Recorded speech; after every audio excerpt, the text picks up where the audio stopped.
Kalau si Kori dari gelagat awal dia masuk bergabung di situ, gua udah tahu nih bocah pingin terkenal, nih bocah pingin duit, gitu. Saya punya nasab dianggap palsu, ya. Jangankan satu ulama seperti Kiai Imad, 1000 Kiai Imad saya tantang. Itu benar kalau saya punya data, gitu loh. Lah ini Kiai Imad mau pergi ke Madura sama saya mau menyampaikan kebenaran, ya diboikot. Ah, lo itu namanya. Iya, mana kepintarannya? Katanya jago baca kitab, kiainya hafal Quran katanya. Ubaidillah sakti, amal pakai mukadam 70 kali mi'raj. Ya, ilmunya tinggi. Mana buktinya? Gitu. Maka tuan-tuan semua yang ada di seluruh Indonesia khususnya, demi Allah saya minta tolong sama sampean. Ungkapkanlah kebenaran ini, ya. Ungkapkanlah kebenaran ini tuan-tuan semua. Ya, mau kiai sorbannya pendek, kiai sorbannya setengah, kiai korbannya panjang sepanjang kereta api, ya. Tolong cari kebenaran, jangan pembenaran. Cari kitab-kitab, ada nggak yang menuliskan Ubaidillah anaknya Ahmad bin Isa? Tetapi jangan kitab yang kemarin sore. Dan sebelum kalian itu melihat Habib Qori dekat sama si Alwi gitu kan, dekat sama Habaib gitu, kemudian dikasih hadiah gitu, saya udah pernah nolak. Saya tolak mentah-mentah. Saya tolak mentah-mentah. Kalau saya mau lebih dari itu saya dapat, walaupun saya nggak pura-pura alim, senang ketika dipanggil Sayyid gitu. Saya lebih dari itu. Mau sehebat apapun kamu ngaji, mau sebesar apapun pengetahuanmu tentang agama, mau sehebat apapun kau membaca kitab, kalau kau tidak punya keteguhan di dalam hati, kalau kau itu cuman orang yang gampang dibeli, kalau kau tidak lebih dari pelacur gitu. Saya ini orang yang diundang ke tempat si Salim gitu loh. Orang yang diundang ya harus ada armada. Kamu ngundang orang ahli nasam gak ada duit, gak ada pemberian, ya salah tuh mas. Masa pakai dana sendiri dia datang ke Indonesia? Lucu kamu ini juga berpikir. Ya, harusnya tidak lucu Kiai Salim, begini. sebentar ya. Harusnya Kiai Salim ya mempertanyakan sama saya gitu loh. Tengku Qori, kami punya kemampuan anggaran segini untuk fasilitas Anda, ya, untuk akomodasi Anda terima atau tidak? Ya bisa kita pertimbangkan. Nah, tapi ternyata kan nggak ada. Suruh minta sama Habib. Padahal saya datang ke tempat si Salim, saya bawa anggota, bawa pengawal, bawa orang untuk menemani saya biar saya tidak sendiri. Bukan sedikit, kurang-kurang lebih paling minim 200 atau 100 orang. Bukan apa-apa, punya ilmu tapi tidak mengamalkan, dan itu bukan orang yang bisa disebut ulama, saudara.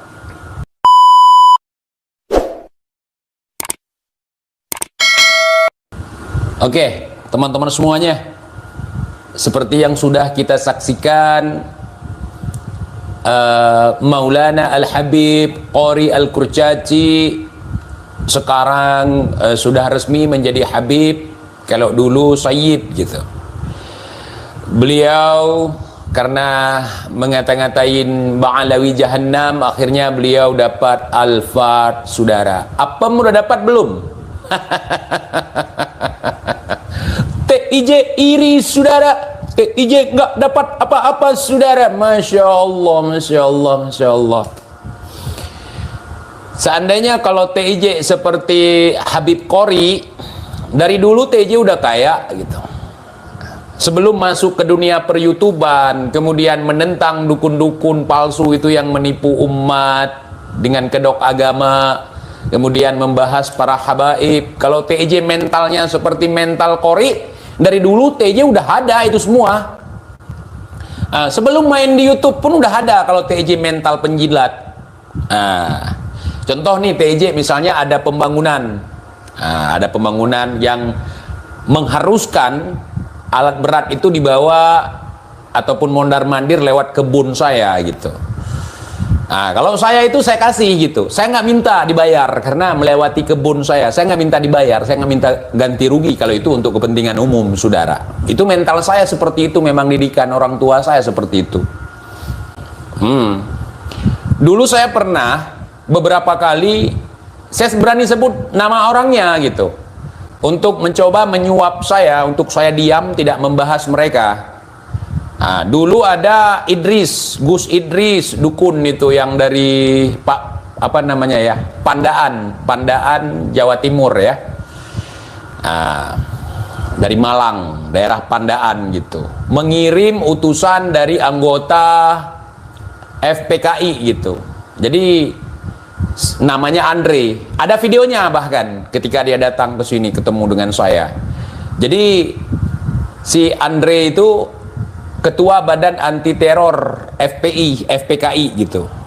Jadi sebagai utusan dari si Idris, karena mereka secara langsung nggak ketemu. Kebetulan juga si Idris waktu itu lagi di Turki, saudara. Ketemulah dengan saya, kemudian dikawal sama mukibin di Aceh, teman-teman saya, adik-adik saya dari FPKI, saudara. Untuk memfasilitasi pertemuan kami gitu. Lebih kurangnya inti dari pembicaraan, TIJ mau berapa gitu untuk diam. TIJ maunya apa, maunya berapa untuk diam. Jadi saya tahu gitu, ini gelagat-gelagatnya pingin nyuap saya gitu. Saya bilang, kalau cuman 500 juta, kalau cuman 1 miliar itu cuman biaya untuk ngopi saya pagi gitu. Jadi maunya berapa gitu. Saya nggak mau, saya bilang. Saya nggak mau, saya bilang gitu. Saya dari dulu saya memang seperti itu, makanya miskin sampai sekarang. Saya nggak takut miskin karena saya adalah hamba dari Yang Maha Kaya. Kalau kalian nggak percaya saya miskin, datang nanti ke rumah saya, atau Kibin datang ke rumah saya. Karena saya itu, aduh, prinsip saya itu parah gitu. Parah sekali. Di Aceh emang banyak imigran ya, Pak? Di Aceh nggak laku. Kami Aceh terus terang aja ya. Aceh itu sama mungkin dengan daerah-daerah lain Melayu yang kuat-kuat ya. Aceh itu punya prinsip. Ya, kami mulia, jangan sampai kami menjadi budak dari kepada orang lain yang membawa-bawa kemuliaan. Maka cuman kekurangan kami bangsa Aceh, ya kita kekurangan dalam melestarikan catatan budaya. Tetapi dalam prinsip budaya berbangsa, Aceh number one. Ya, cuman maka saat ini berkat Kiai Imad juga kami bangsa Aceh sudah mulai mengutip manuskrip yang disimpan oleh nenek-nenek kami. Ya, gitu. Doakanlah kita ini hari kebangkitan kita nih. Parah. Prinsip saya itu, saya nggak bisa disuap-suap sama orang gitu. Disuap apem udah pernah. Dikirimin disuap dengan uang udah pernah. Nggak mau saya. Karena itulah yang akan merusak semuanya. Mental kita, keimanan kita, akidah kita, saudara. Saya nggak mau bermain-main di situ. Kadang ada teman-teman dekat saya, kamu kok nggak mau nerima? Kamu mau sampai kapan gini-gini aja? Ya gue mau gini-gini aja, karena disinilah kebahagiaan saya. Dan sebelum kalian itu melihat Habib Qori dekat sama si Alwi gitu kan, dekat sama habaib gitu, kemudian dikasih hadiah gitu, saya udah pernah nolak. Saya tolak mentah-mentah. Saya tolak mentah-mentah. Kalau saya mau lebih dari itu saya dapat, walaupun saya nggak pura-pura alim, senang ketika dipanggil Sayyid gitu. Saya lebih dari itu. Pernah ditawarin sama si Alwi untuk membantu saya modal usaha, saudara. Di TikTok itu, lagi live di TikTok, dia bilang, stoplah bahas-bahas imam besar, stoplah bahas-bahas ulama, stoplah bahas-bahas Habib. Ente mau modal usaha berapa biar aneh bantu, katanya. Gue bukan pengemis. Gitu. Walaupun gue miskin, gue bukan pengemis. Jadi gue punya harga diri. Didikan daripada orang tua gue bagus sekali, prinsip gitu. Bapak gue bilang, daripada lu disuap cuman dengan recehan, lebih bagus kepala lu dihargai miliaran, saudara.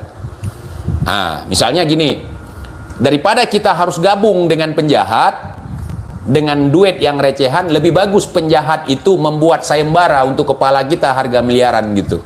Kurang lebih seperti itu didikan bapak gua. Makanya orang ini udah pada paham semua.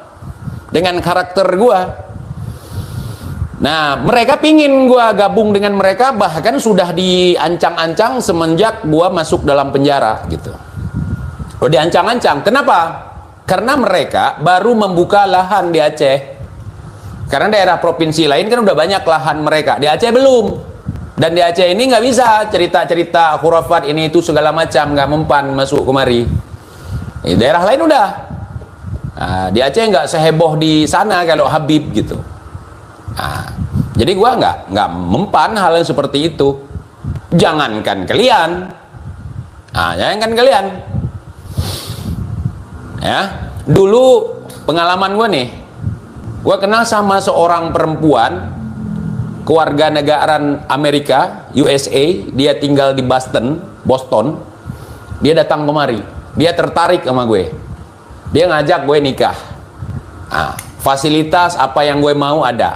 Tapi dengan catatan, jangan suruh dia sholat, jangan ajarkan dia tentang ilmu Islam. Nah, kita nikah, dia boleh masuk Islam, tapi hanya sekedar formalitas gitu. Dan kemudian ketika kita hidup nanti bersama setelah nikah, dia mau jalan sama siapapun jangan dilarang-larang. Dan saya mau jalan sama siapapun juga tidak dia larang gitu. Artinya gaya hidup gaya hidup bebas seperti itu, liberal gitu.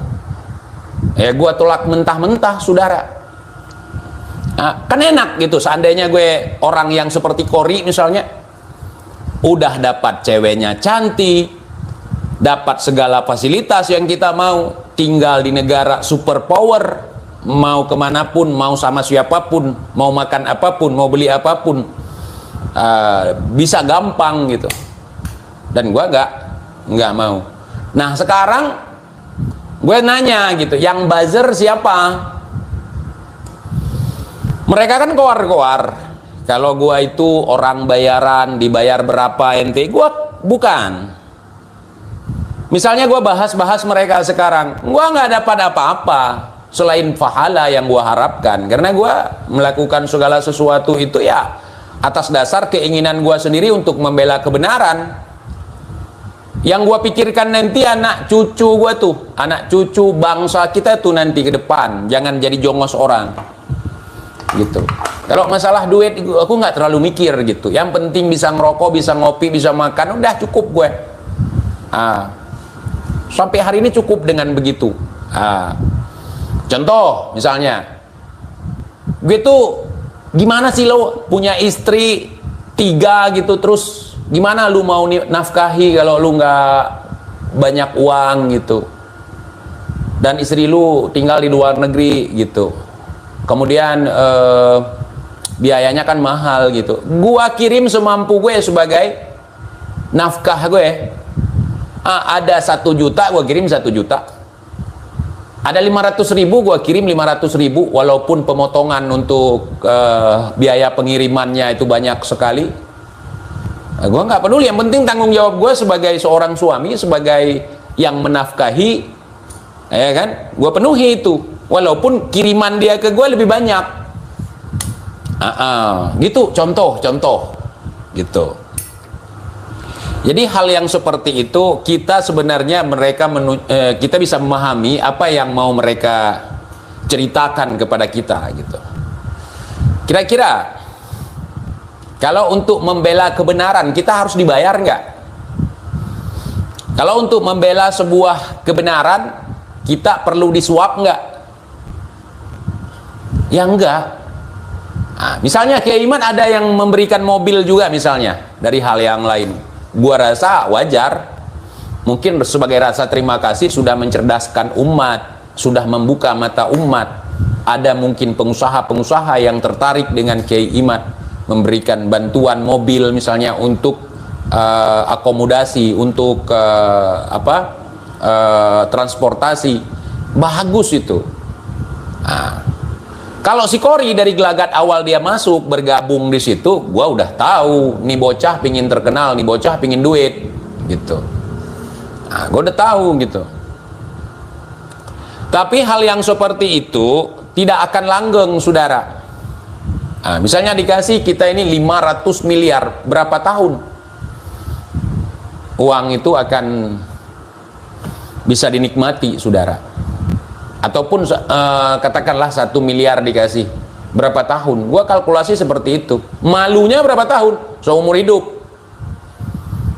Anak-anak cucu kita akan menanggung malu dengan perilaku kita hari ini jadi pengkhianat. Begitu, saudara. Dan ini tidak aneh bagi gua. Dalam sejarah perang Aceh juga tidak jauh dari yang namanya pengkhianatan. Dulu di zaman Belanda, zaman Cuk Nyadin, ketika melawan penjajah Belanda, ada seorang namanya Teku Lebe. Teku Lebe itu berkhianat kepada Aceh, berkhianat kepada ajaran Islam. Dia mabuk-mabukan sama Belanda. Nah, dia dibayarin gitu dengan uang recehan. Kalau kalian mau tahu sejarahnya, nonton aja film Cut Nyadin itu, versi nasional. Mau sehebat apapun kamu ngaji, mau sebesar apapun pengetahuanmu tentang agama, mau sehebat apapun kau membaca kitab, kalau kau tidak punya keteguhan di dalam hati, kalau kau itu cuman orang yang gampang dibeli, kalau kau tidak lebih dari pelacur gitu, bukan apa-apa. Punya ilmu tapi tidak mengamalkan, dan itu bukan orang yang bisa disebut ulama, saudara. Apa ini? Bal, gaji dari Kiai Imad bulan ini udah masuk cek rekening. Begini bang, kalau urusan gaji gua jangan ditanya lah. Kau suka kali ngurusin gaji orang. Gua nggak kerja sama Kiai Imad, jadi gua nggak digaji sama Kiai Imad. Justru gua keluarin duit sendiri untuk apa yang gua lakukan hari ini, saudara. Nah, yang ada dulu si Kori. Dia ngirim list untuk orang-orang yang akan memberikan sumbangan kepada acara dia, mau buat maulid gitu, dawir ke gue nggak mau ngasih gue, orang duit nggak ada. Di situ pancingannya tahu, Gus Bulan 5 juta, Gus Bulan 10 juta, Gus Bulan 5 juta, minimal 5 juta gitu. Waktu dia dawir ke gue nggak balas, nggak gue kirimin gitu. Itu dia pernah dawir ke gue, jadi gue mentalnya udah ketahuan. Kalau model dia ngomongannya udah tahu. Nah, orangnya seperti apa. Kemudian dawir kedua kitab. Nah, dia curhat, tapi gue paham maksud dia, kan kita nggak tolol-tolol amat. Nah, dia curhat gini. Ini rencana mau merungkatkan Bang Alawi ini dalam bulan ini, beberapa bulan nih. Cuman saya nggak ada kitab TJ. Nah, kitabnya mahal, belum cukup duit. Gue paham, tapi gue nggak nanggepin. Nah gitu, nggak nanggepin gue hal yang seperti itu. Nah, jadi mereka susah kalau untuk menyuap gue, susah. Mereka menawarkan perempuan gitu ke gua. Dulu mereka tahu gua tuh doyan sama bule gitu. Mereka kirim blasteran yang muka-muka agak bule gitu. Dipikir mereka gua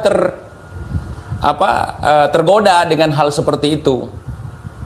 Nggak bisa kawan, nggak bisa. Karena gua nyari istri itu, nyari pasangan itu bukan hanya karena kecantikan dia. Bukan hanya karena tubuhnya indah, hidungnya mancung, rambutnya pirang, bukan. Bukan. Gua nyari sesuatu itu, yang gua inginkan itu ya kecerdasan. Kalau dia ngomong sama gua tertarik sama dia tuh. Jadi perempuan manapun kalau dikasih gitu, disodorkan gua belum tentu mau gitu. Jadi salah kalau kalian berpikir TJ pasti akan tergoda nanti sama perempuan-perempuan ini kan cantik gini. Gua nggak gitu, nggak. Mereka pingin sekali gua gabung ke mereka karena mereka pernah mengucapkan itu waktu gua dijebloskan ke penjara. TJ, ente keluar dari sini serang lawan-lawan habaib. Nggak mau. Ente keluar dari sini serang Lubis, katanya Bung Lubis. Gua serang, cuman gua kong kali kong sama Bung Lubis gitu. Makanya aku bilang bangsa Aceh dengan orang Aceh beda. Prinsipku kuat. Dan itu bukan, maksudnya bukan aku mau ngomong prinsipku kuat. Memang begitu prinsipku. Prinsipku kuat. Kalau cuman masalah duit, masalah apem, gue nggak terlalu tergiur. Nggak tergiur gue.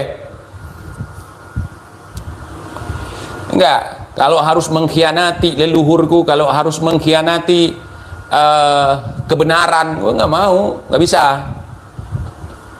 Jadi gitu. Apalagi cuman Alphard gitu.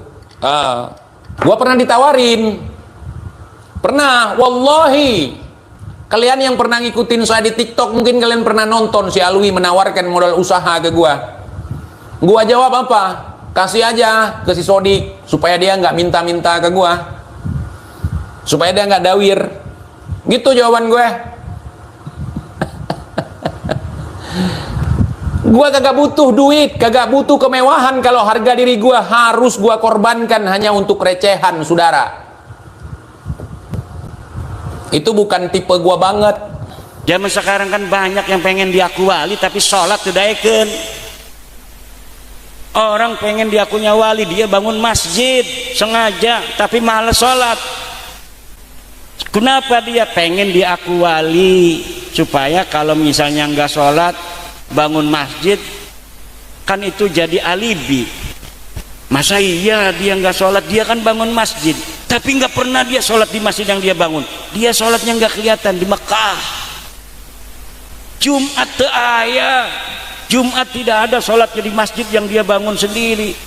Jangan macem-macem, dia nggak mungkin tidak sholat. Wong dia bangun masjid, kasihan sama masyarakat. Berarti dia itu suka sholat tapi sholatnya nggak ketahuan orang di Mekah.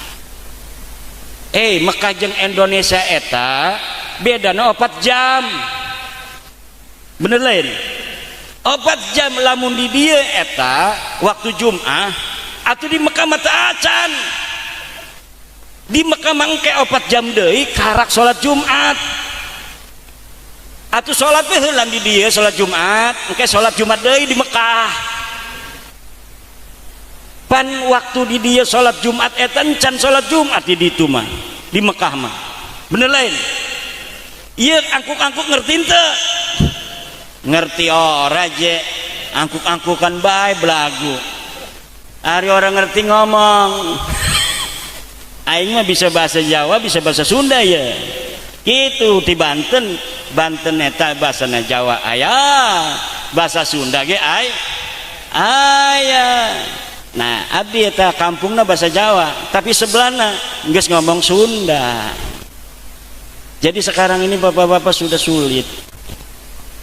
La sabila lahum illa ayyadda'u bi annahum laisu min dzurriyyati nabiyina Muhammadin sallallahu alaihi wasallam. La sabila lahum. La sabila lahum. Liddi'a bi annahum min dzurriyyati nabi. La sabila lahum. Tidak ada jalan lain kecuali mulai belajar beradaptasi.